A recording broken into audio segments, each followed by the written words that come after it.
Today's learning target, I can identify proportional and non-proportional tables.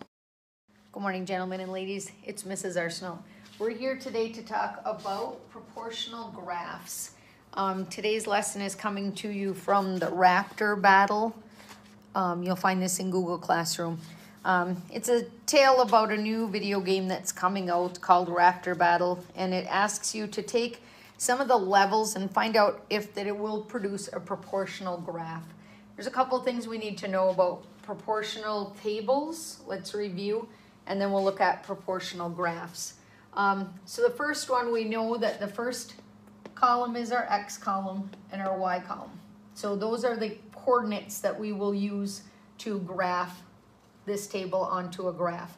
So you might recognize it as 1, 3. So I'd go over 1, up 3, and put a dot. That's how we'd graph it. But first, let's identify if they're proportional or not. And to do that, we're trying to look for a connection between the X value and the Y. What are we doing to X to get it to Y? So this is the first page of your Raptor Battle or your Dinosaur Battle, okay? And it says in Battle 1, there will be 3 dinosaurs. So we're looking at a unit rate, and we're trying to figure out, well, if there's 3 dinosaurs in the first level, the second level should have 3 more dinosaurs, or 6 altogether. So we can do this a couple different ways. We can say 3 over 1 simplifies to 3. So there should be 3 dinosaurs at every single level. Then I'm going to take my 5 over 2 and try to simplify that. That does not come out to 3. So we know right there that level is not proportional. There's only 5 dinosaurs when there should be 6 on the second level. So now let's do the third level, 7/3. Does that simplify to 3? No, it does not, because on the third level there should be 9 dinosaurs if it was staying proportional. So we know this is a non-proportional table. It's not increasing at that consistent rate. But what is it increasing by? Well, from level 1 up to 2, we added 2 dinosaurs. From level 2 up to 3, we added 2 more dinosaurs. Interesting. From level 3 up to 4, we added 2 more dinosaurs. So from level 4 to 5, what should we do with that 9? You're right, we should add 2 more, giving us 11. Can you predict what we would have for the 6th level or 6th battle? You're right, 2 more, which is 13, and the 7th battle is 15. So we call this a non-proportional table. We would now use those given data points to graph on the graph. We'll do that in a minute. The second table, 1 battle, number of dinosaurs, 3 more. Okay, so you're saying for every battle there's 3 dinosaurs. So the second battle, can we multiply that by 3 and get 6? Well, yes, we can. 3 times 3 will give us 9.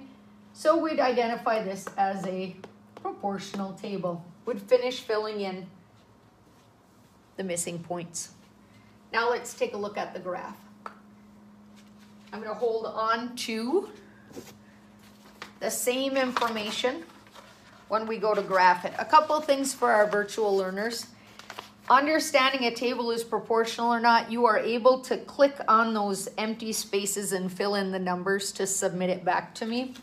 However, when it comes to creating a graph, this is going to be challenging on your handout that's virtually. So I might recommend either printing it off or sketching it on a piece of paper to practice with it at home. There are empty spaces there for you to try and plot it in, but I don't know that it's going to be very easy for you to do. And that's an okay thing. The purpose of this assignment is to identify proportional tables and to graph that information and decide if it's a proportional graph.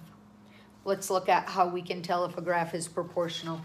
I don't want you stressing out at home about clicking in these boxes. See what you can come up with for problem solving, because I don't know how well it's going to work for you. Okay, and you can shoot me an email if you have questions. So the first one has a graph like this, and it says in that battle, there was one dinosaur, or excuse me, level 1 had 3 dinosaurs.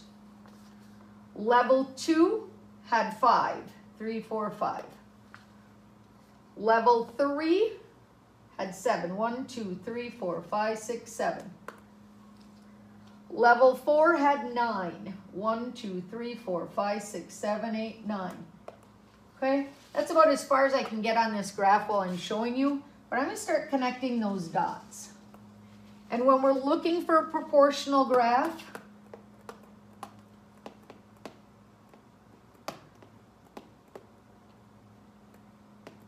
we're looking for a couple qualifiers. One, does our data produce a straight line? Well, let's check. Well, our data, it's supposed to be straight. I was a little wiggly. Does produce a straight line.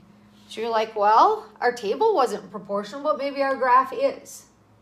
The second part about a proportional table, does the line pass through the origin?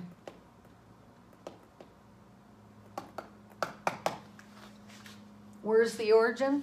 Where the x and y axis meet, right here. If we were to keep going with this in a straight line, it does not pass through the origin. It's not increasing at that constant rate each time. So this graph is deemed non-proportional. There's a Khan Academy video that goes along with this today for you virtual learners at home, for you to follow along with and kind of take the data from a table into a graph with somebody there to guide you through it. For us today, for homework, I would like you to at least fill in the tables and see what you can do on the graphing part. Answer the questions on the bottom. Again, this might be challenging to get your data to line up. If you figure out a way that it works really well, maybe shoot me an email and I can share that with other kids. Okay, I hope you have a great day.